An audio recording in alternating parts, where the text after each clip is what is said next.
The United States has decided against putting North Korea on its latest list of state sponsors of terrorism. With more on this and other news from around the world, we turn, as we always do, to our Ro Aram. So, Aram, Pyongyang has once again been left off the State Department's country reports on terrorism, but this report did note the regime's lack of cooperation in counter-terrorism efforts. That's right, Mark. North Korea was removed from the list in 2008 based on certification that the country had not supported international terrorism in the preceding six-month period and assurances it would not support terrorist acts in the future. But in the State Department's latest report on Wednesday, it said Pyongyang failed to, quote, demonstrate meaningful progress in strengthening its infrastructure for anti-money laundering and countering the financing of terrorism.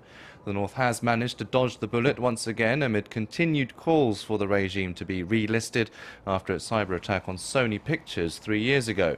However, the State Department has said designating the North again would only be symbolic without any practical results. North Korea was put on the list in 1988 for bombing a South Korean airliner, killing all 115 people on board, but was rescinded 20 years later in exchange for progress in denuclearization talks.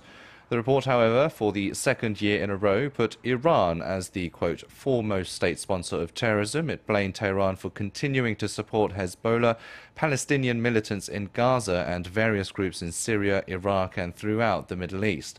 Syria and Sudan were the only two other nations on the list of state sponsors of terrorism.